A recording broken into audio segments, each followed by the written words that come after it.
গ্রামের একজন তরুণ যুবক তার সম্প্রদায়ের একজন শালীন, ধার্মিক ও সজ্জন মেয়েকে বিয়ে করেছিলেন। বিয়ের মাত্র 1 বছর পার হয়েছে। হঠাৎ একদিন তার এক ঘনিষ্ঠ আত্মীয়ের সাথে তীব্র ঝগড়ায় জড়িয়ে পড়েন তিনি। রাগের মাথায় সে আত্মীয়কে তিনি মারধরও করে ফেলেন। গ্রামের রীতিনীতি অনুযায়ী এরপর তাকে গ্রাম ছেড়ে চলে যেতে হয়। স্ত্রীকে সাথে নিয়ে তিনি দূরবর্তী এক অজানা অঞ্চলের গ্রামে গিয়ে বসবাস করতে শুরু করেন। আর নতুন পরিবেশে তিনি তার জীবনকে গুছিয়ে নিতে থাকেন। প্রতিদিনের মতো তিনি গ্রামের মোড়লের আসরে যেতেন, গল্প করতেন এবং পরামর্শ নিতেন।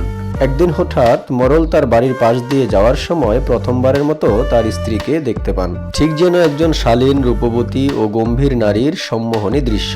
আর ওই মুহূর্তেই মোড়লের অন্তরে কামনা জেগে ওঠে এবং তিনি লালসার শিকারে পরিণত হয়ে এক অশুভ পরিকল্পনা আঁটেন। কিভাবে যুবককে কিছুদিনের জন্য দূরে পাঠিয়ে সুযোগ বুঝে তার স্ত্রীকে নিজের করে নেওয়া যায়। কয়েকদিন পর আসরে মোড়ল এক আলোচনা তুললেন। শুনেছি এক জায়গায় দারুণ এক চারণভূমি আছে, কিছু লোক পাঠিয়ে যাচাই করতে চাই। কয়েকদিনের মধ্যে যাত্রা নির্ধারিত হয়ে গেল আর তারা রওনা দিল। ওই রাতে মোড়ল চুপি চুপি যুবকের বাড়ির দিকে এগোলেন। অন্ধকারে দেয়ালে ধাক্কা খেয়ে মোড়ল শব্দ করে ফেললেন, আর তখন ওই যুবকের স্ত্রীর ঘুম ভেঙে যায়। ভয়ে ভয়ে তিনি জিজ্ঞেস করলেন, কে ওখানে? মোড়ল নিজের পরিচয় দিলেন। যুবকের স্ত্রী বললেন, এত রাতে সব ঠিক আছে তো? মোড়ল তখন নিজের উদ্দেশ্য প্রকাশ করলেন, তোমায় দেখার পর থেকে মনে কোনো শান্তি নেই, তোমায় চাই, আমাকে সঙ্গ দাও। মহিলাটি অত্যন্ত ধীরস্থির কণ্ঠে বললেন, ভালোবাসা চাইলেন, ঠিক আছে, তবে আগে আমার একটা প্রশ্নের উত্তর দিন। যদি ঠিক উত্তর দিতে পারেন তবে আপনার ইচ্ছা পূর্ণ হবে। মোড়ল খুশি হয়ে বললেন, বলুন বলুন।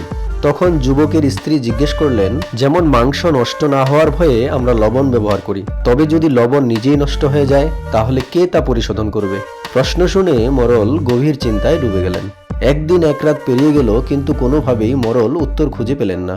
পরের দিন আসরে তিনি সকলকেই প্রশ্ন করলেন, কিন্তু কারো কাছ থেকেই সন্তোষজনক উত্তর এলো না।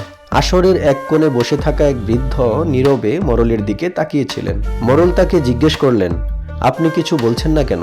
বৃদ্ধ উত্তর দিলেন, কারণ এটা কেবল একটা প্রশ্ন নয়, এটা যুগ যুগের জ্ঞান ভাণ্ডার থেকে আসা একটি বার্তা। ওই যুবকের স্ত্রী পারলে আপনাকে অপমান করতে পারতেন, কিন্তু অপমানের বদলে আপনার বিবেককে জাগিয়ে দিলেন। তারপর তিনি ব্যাখ্যা করে বললেন, মাংস নষ্ট হলে লবণ তাকে রক্ষা করে, কিন্তু যদি লবণ নিজেই পচে যায় তবে কে তাকে রক্ষা করবে? অর্থাৎ সাধারণ মানুষ ভুল করলে নেতারা তাদের সঠিক পথে ফেরান, কিন্তু নেতা যদি নিজেই বিপদগামী হয় তবে জাতিকে রক্ষা করবে কে? মোড়ল লজ্জায় মাথা নিচু করলেন, চোখ ছলছল করছে অশ্রুতে। পিতা যদি পথ হারায় সন্তানের পথ দেখাবে কে? শিক্ষক যদি পথ হারায় জ্ঞানের আলো ছড়াবে কে? আর নেতা যদি পথ হারায় এই জাতিকে রক্ষা করবে কে? তাই স্মরণ রাখবেন, জ্ঞানীদের সঙ্গ গ্রহণ করা অত্যন্ত জরুরি। মূর্খদের সঙ্গ কেবল হৃদয় নষ্ট করে না, পুরো প্রজন্মকেই ধ্বংস করে দেয়।